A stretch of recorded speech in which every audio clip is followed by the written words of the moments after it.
gentleman, and he said, Tony, he said, "Is Tony Squire?" And I said, "Yes." He said, "Tony, my name is Tony DeCello." I said, "Okay, how you doing?" He said, "Man, your name has spoke volume, and everybody's telling me, I need to call you about my situation." And I said, "Okay." He said, "Well, I have a son that just got the head job in Farrell, Pennsylvania, Farrell High School. We're looking for some players." He said, "Tony, and I heard you the guy, because at that time I started pretty much sending guys to prep schools back in the early 90s. As a matter of fact, when I first started there in Roanoke Rapids, we sent Chris Richardson and my cousin Jermaine's son Smith to prep schools up in Waccamaw Academy in Whiteville, North Carolina. So I started sending kids all over the place. Mount Zion Christian Academy, right when they had Tracy McGrady, I met Joe. I've sent so many kids up there to Mount Zion Christian Academy. I had some at IMG Academies. We had some at the Miller School. It's prep schools all over the country where I was just finding scholarships and blessing guys with scholarships. But anyway, he said, "Tony, we got a situation up here, and we can provide a job if they don't have a job." He said, "Well, if they need a job when they come here, we can get them, a job, and we also have housing." And I was like, "Oh, wow!" So he told me a little bit more about what they was doing, and at that time, I've always had parents and kids coming up to me asking me, some of them would be like, "T, if the opportunity comes, let us know this, that, and the other." So I ended up finding one, and I'm gonna fast forward and come back. Even though it didn't last because the kid was missing his girlfriend too much, he wanted to come back home. He was a player, top 50 player out of Raleigh. But the dad at that time was trying to look for the job. The mom was working. So they end up going. And he got up there. The dad got the job. They had the house. Everything seemed to be good. But like I say, fast forward, and it didn't really end up because the kid was just miserable. But here's the whole point. When he told me the guy was working at the steel mill, he was like, "T, you ever asked Tony, what type of lawyer was it?" Because he told me, he said, "Tony, he said, I'm a lawyer." He told me that when he first introduced, and that was it. I said, "Okay." And he told me about some of the people that told him about me, some college coaches, and I think Sonny Vaccaro was one of the guys too.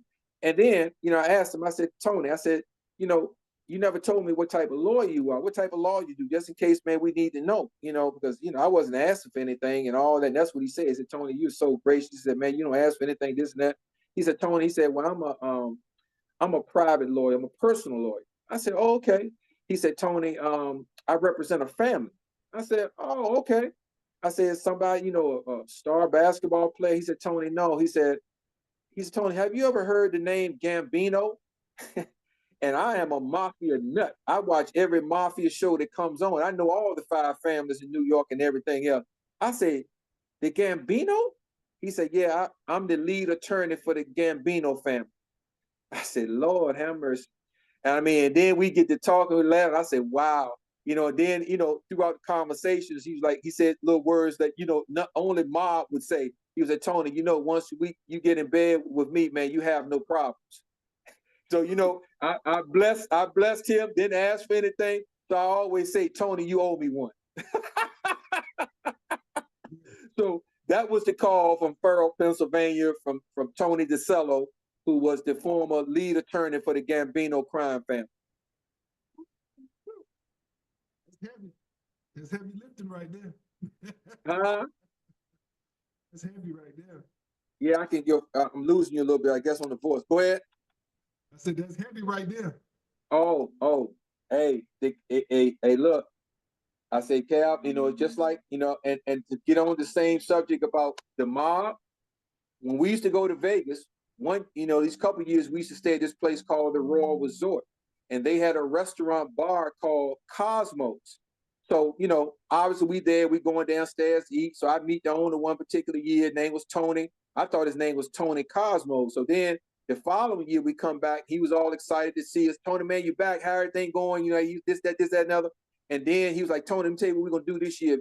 Jimmy and Anthony and I, those were his two friends, two Italian guys. And I just never met one of them had a gold chain that was so nice and so thick and looked like it was so heavy, about to put prints in his chest. And he's like, "Tony, we're gonna fix some buffets for you for the kids. You just tell us what time your games are each day, and I'm gonna have the restaurant. You gonna have a private room, and you all come in and do a buffet, so you don't have to worry about paying for no food." And I was like, "God, thank you, Tony. The blessing." He said, "No, man." He said, "I admire what you do." He said, "You an upstanding guy. You're a good guy, and I know real people, Tony, and I can tell you are real." I said, "Okay." So then I get to talk, and then I meet his bartender who's just out of college, and he happened to go to UMass. And we had one of our former players that played football there. He played football with him. So he's like, oh my God, small world. So I happened to ask him, I said, man, tell me something. I said, how long Tony's been doing this? What did Tony do? He said, Tony, oh, you don't know? He said, man, Tony talks about you and smiles so much like you all been friends. Well, I said, no, I just met him when we came here last year. He said, oh, wow. He said, Tony, his name is Tony Calabrini. He said he used to be an enforcer for the Gambino Crime Family. I said, what? He was like, yeah. Tony retired. He moved out to Vegas and opened up this, that, and the other. Man, the relationship was crazy. You know, he was so involved. He was so admired for what we were doing, and he took care of us, man. You know, and these travels have, man, who could imagine it? You can't even write this. You can't even explain it. You took an average guy, man, that God gave a vision to, and took me all over the world. You know, I was blessed by Addias.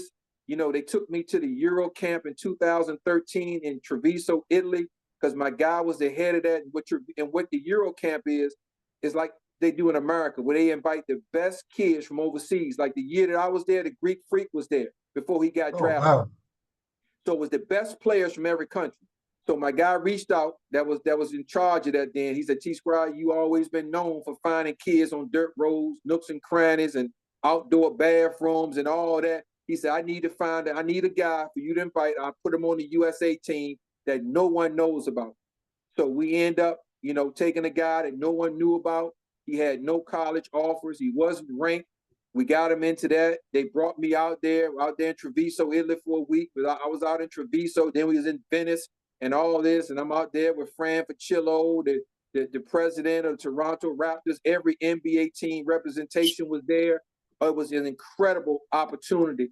And, you know, and what ended up happening with that kid, he ended up being #1 in Virginia, top 22 in the country. And I got him invited to the LeBron camp, the top 100 camp, the Reebok camp, the Kevin Durant camp. We got him invited to all that. He ended up playing in Florida, little stint in the NBA. Now he's overseas. So again, opportunities and someone taking my word sight unseen on a kid, and the rest was history.